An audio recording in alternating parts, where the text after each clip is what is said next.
Hello friends, it's Chromatic and welcome to my YouTube channel. In today's video, I'm going to be showing you guys my Danny Phantom lines. Now this one was super fun. It was on a client that I've had for a long time. Actually my sister knew her before I ever knew her too, so it's pretty nice to have such loyal clients. But I posted that I wanted to do some creative freedom tattoos, and she had requested some Danny Phantom flash. Now, if you know me, I'm one heck of a procrastinator, so I didn't really get to draw any of that flash. But I remember that she said she wanted that, so I wanted to do some creative freedom tattoos, and I messaged her asking if she would be open, because she's gotten a creative freedom tattoo from me in the past. I asked her if she would be open for a creative freedom Danny Phantom tattoo, so she said yes. She said Avatar: The Last Airbender or Danny Phantom, and I was like, ooh, it's so tough, because I mean, Danny Phantom is definitely part of my childhood. I thought it would be fun, cool concepts, but Avatar: The Last Airbender is part of my whole life. I feel like Danny Phantom was a really cool concept, so I went with that because I already did Avatar: The Last Airbender, and I'm like, ugh, I wish I could do both. So hopefully she comes back. Hopefully, I don't know if she'll be down. But yeah, so if you want any pop culture tattoos and you're not afraid of a little creative freedom, definitely head to my website if you would like an appointment with me, or if you like what you see. But anyway, let's get into the line work. We're 4 minutes in. We didn't even start yet. Yeah, dang, I should have started it earlier because the line work's pretty long. But yeah, so when I was designing this one, I wasn't sure exactly what I wanted to do. Like I said, like Avatar: The Last Airbender, I'm just talking about Avatar: The Last Airbender. I feel like I could come up with like a ton of ideas for Avatar: The Last Airbender, because like I literally put that on to go to sleep to. Like I could almost, I probably couldn't recite all the lines, but like some scenes I can recite some of the lines. No, I'm sure some people would know way more than me. But Danny Phantom, it's been a little while since I watched that show. Like, I used to watch it all the time when I was a little bit younger. But it's been a little while, so I'm like, what should I do? Like, obviously I want to do Danny Phantom himself, not just like something from the show. So when I was doing research, I saw that the ghosts come in all different shapes, all different sizes. They'd be like ram, no, I'm just making things up. They're like demon-y looking guys, or they're just like little wiggly guys. So I basically decided on this design. Like, we gotta have Danny Phantom with this glowing hand. I also looked up other Danny Phantom tattoos like on the internet, and I don't know, there was a few that were really good. Actually, one of the better ones out there is someone who used to work at the shop I currently work at, so that's pretty cool. So I'm like, I don't want to copy her the way she did it. I feel like first of all, she's so good at tattooing. Now I'm just talking about someone else. I feel like we can sometimes have, I don't know, I never worked with her. She stopped working there before I started working there.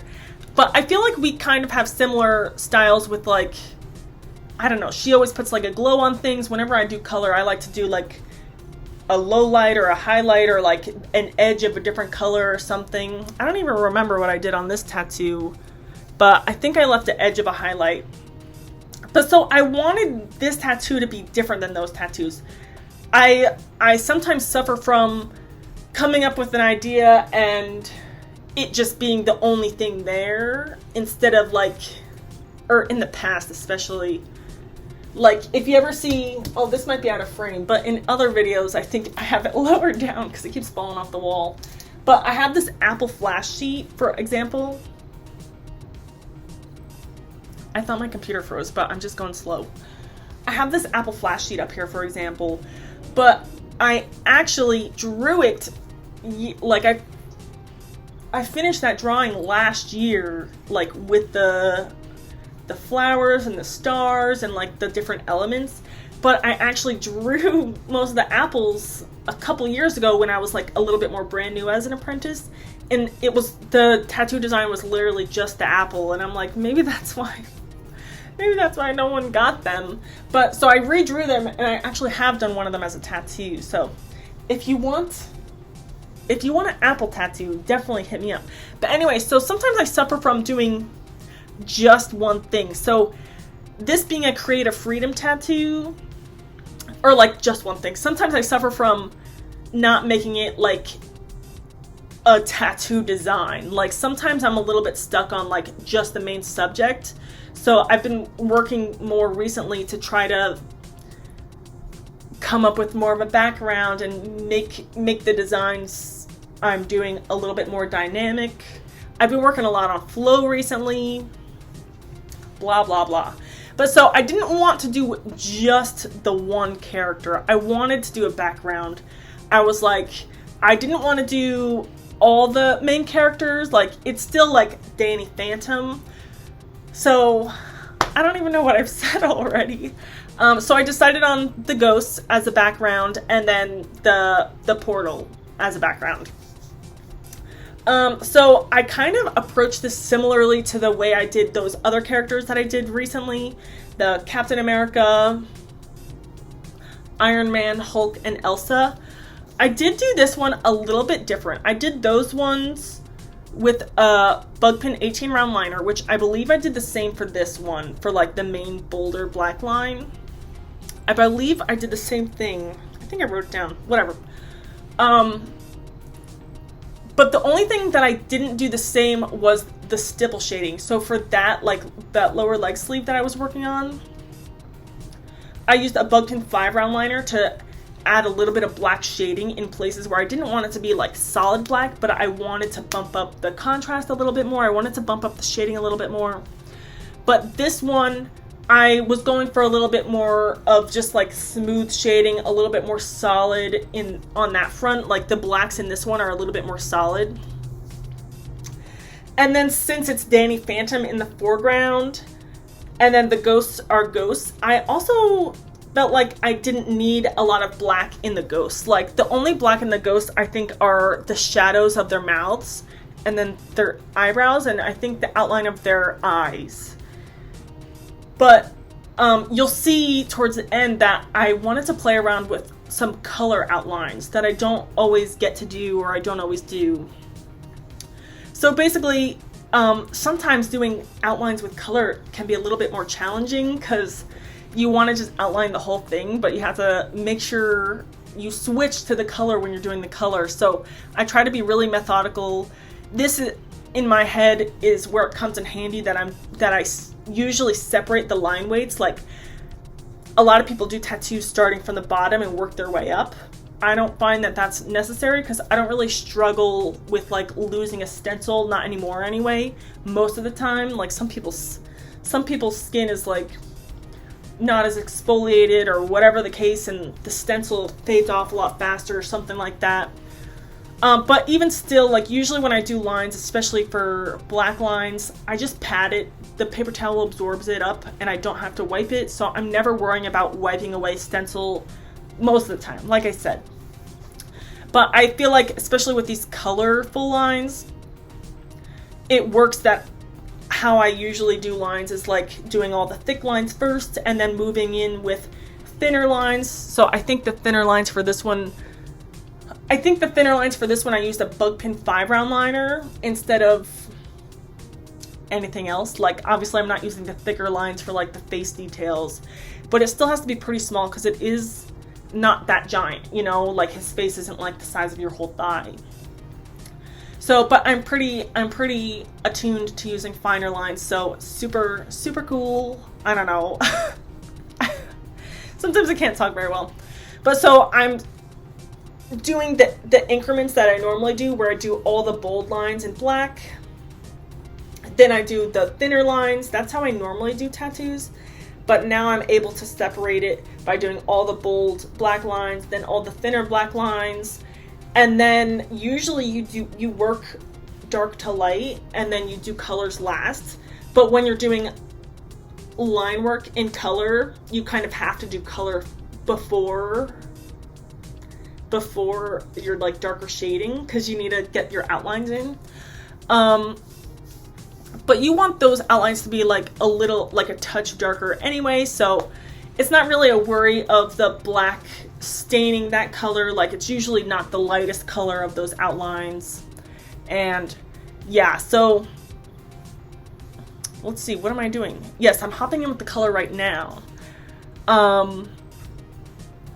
I still kind of outline with the idea of darker to lighter, but the outlines really aren't going to stain.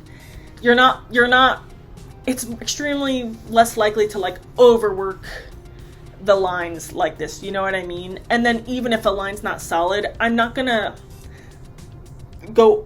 necessarily going to go over that colored line now, because I could just touch it up when I actually do the color if I need to. Sorry, I'm burping. Gross. But yeah, so I did all the black like outlines that I could, and then leaving negative space where I wanted to. I thought having the ghosts be like a lighter color in the background instead of a black outline would really help Danny Phantom pop into the foreground, even if it's the same line weight, because the lighter lines are not going to hold the same weight as darker lines, obviously. And I don't know, I just did these wiggly ghosts because, I don't know, I'm really happy with the design. I thought it was really cool and dynamic. I thought I had something on my arm. But you can also see that outlining with colorful ink, or like colored ink instead of black, can sometimes be a little bit more challenging, because when I line with black ink, I put like ointment on the skin. I do that either way.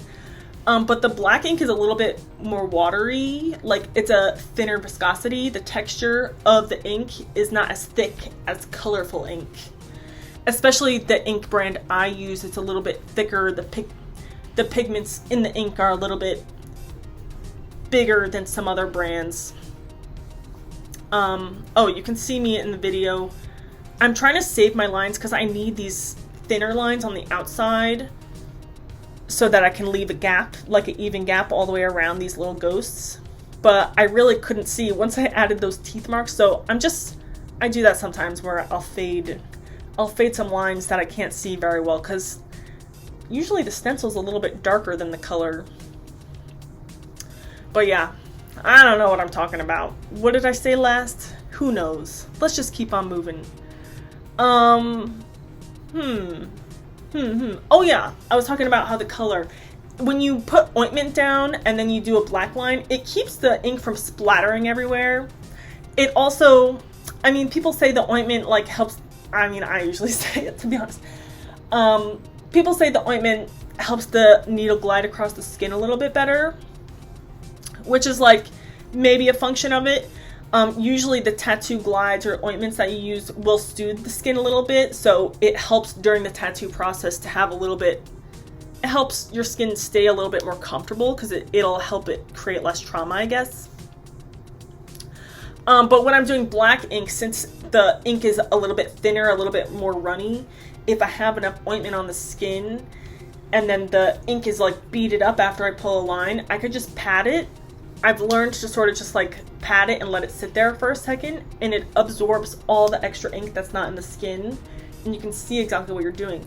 So I don't always wipe with the black lines, but when I'm getting into colorful lines like this, color ink does not work the exact same way as black ink. Like I said, it's a little bit thicker, so you kind of have to wipe it. But you see me, the ink, I'm not pulling the ink towards the middle of the design. I still need some of those stencils. I'm trying to wipe as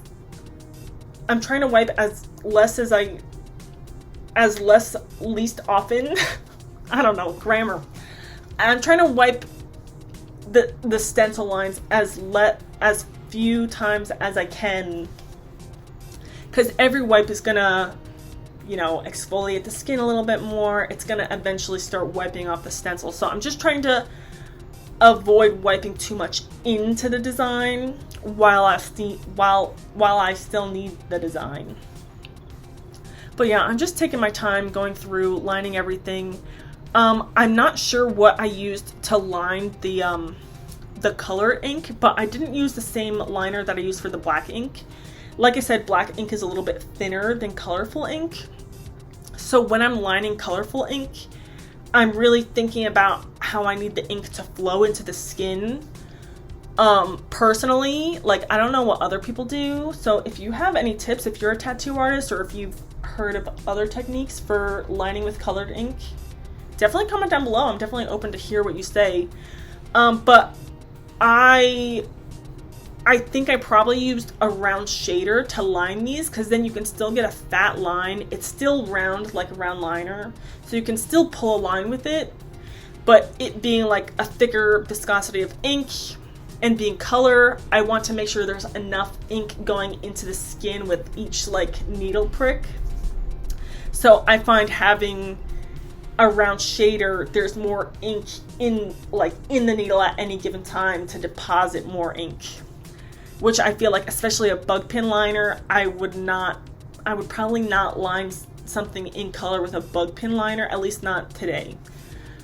But so a bug pin, even a bug pin round shader could be better. I think I've been mostly using standard round shaders, but who knows what this is. But I tried to find a round shader that's a similar size to the other line weight, because even though it's in the background, like I said earlier, it's not black, so it's never gonna show up as being like the foreground at all.